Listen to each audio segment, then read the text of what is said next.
Well, hello there, good people. Hi, it's Jason with Green Country Agroforestry here. And today we're going to take, well, one of these pet baths. And this is some broadleaf plantain that Mary managed to find while she was out gnoming about herself. There's also some dandelion and violet in here as well. The dandelion probably is not going to take off and grow very well here, but the violets and the plantain probably will do quite well in this shady location. So let's get going. So let's get started. Okay, so these pet baths cost me about $9.99 plus tax at the local farm and ranch store. The kiddie pools that we've got are a little bit larger, but they run $15 or even more these days from the Dollar General. I think $15 for about that size pool. Dollar General, a little bit smaller, $9.99, and I can get, of course, more of these smaller containers stacked into a tighter area. So ultimately, the smaller container does work better for me. All right, now it doesn't have a hole in it to begin with, so we're going to take this instrument of war, which is an old bayonet from a World War II Soviet battle rifle, and we're going to use it to punch holes in the bottom of this pet bath. A little distraction for creative purposes. Tell you what, it's great at making holes. It's not so great at pulling back out again.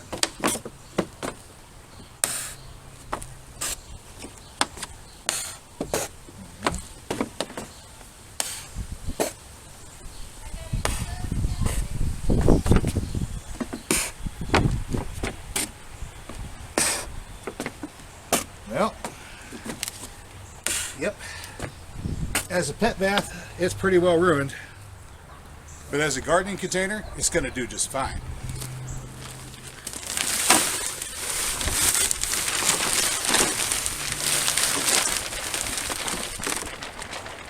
All right, so here we go. Let's get these out of here and into the planting area.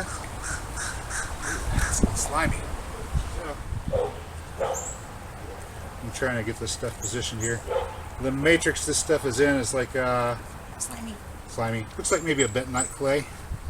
Mary said it was in a parking lot, so yeah, it had to be something that's large amounts commercially available, and yeah, bentonite used for kitty litter, a bunch of other things. It's dry. Yeah, so we're gonna just go ahead and tease that out. I'm gonna leave the dandelion there. It's not gonna hurt anything.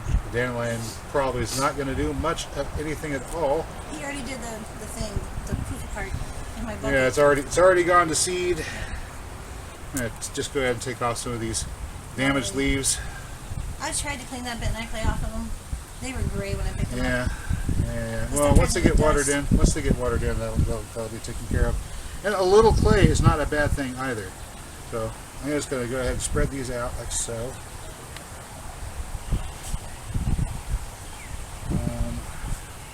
There's a nice little viola, and this one is still flowering. That's from Waterloo. This is from Waterloo. So right up there in Waterloo, these guys are still flowering. Down here, they're done. But hey, now you get to see kind of what these violets over here look like. They're the same species, Viola ceroria, purple violets. These are not woolly blue. These are just purple, and they're pretty much just a wild violet. And if you don't have these in your yard, you're going to want to get some, because these are fantastic. Oh, I thought you sticking in the red. They could be over here. They could be right over here.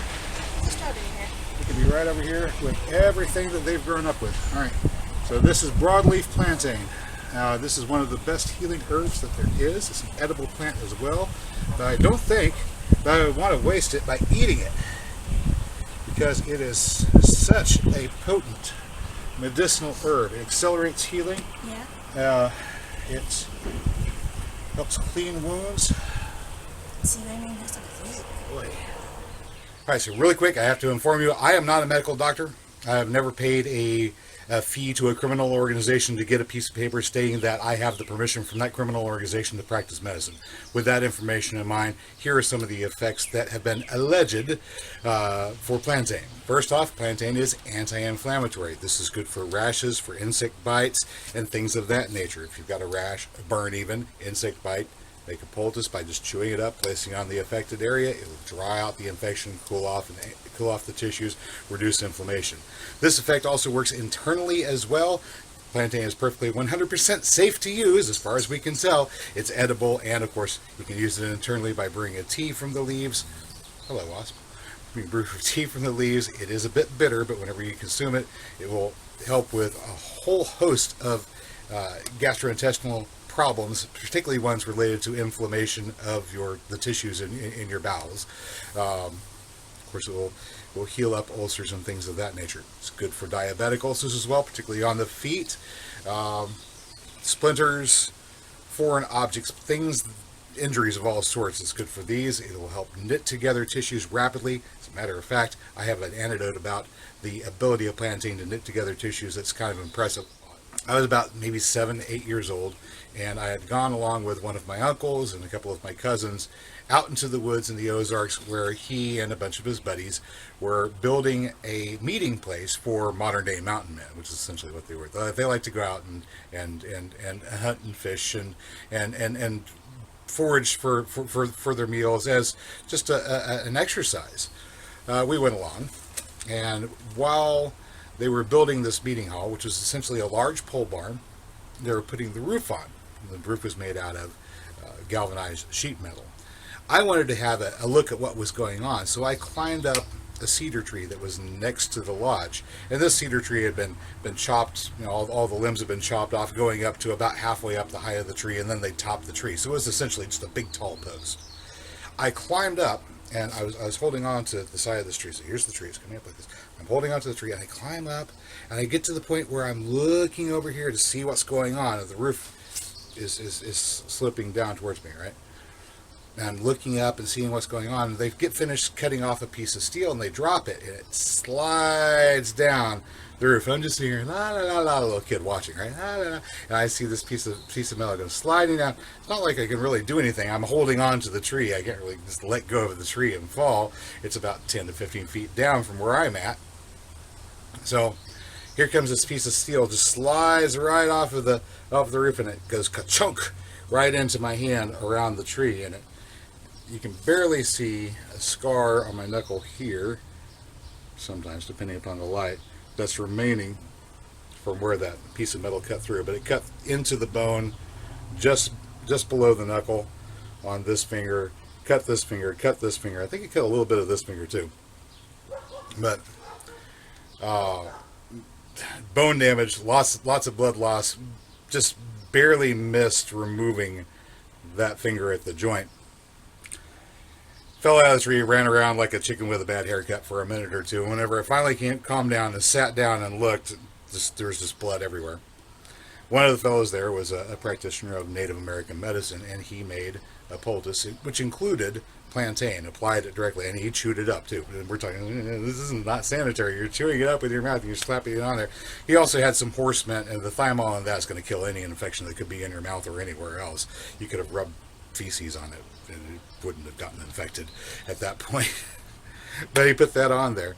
And it was about 4 to 5 days before I was able to get out of the woods to the point where we could, have a look at it and get modern medicine to work on the problem. But whenever we did remove the bandages, we discovered that all of the cuts had knitted together. There was no inflammation, there was no infection, and we were very well on our way to being completely healed. And this is after 4 to 5 days.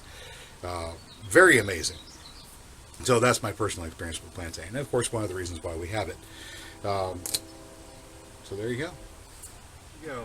That's another one. It's in bad shape, but hopefully in a nice environment where things aren't trampling over it on a daily basis, it'll bounce back like truck tires. Yeah. I mean, so yeah, this stuff came out of a parking lot.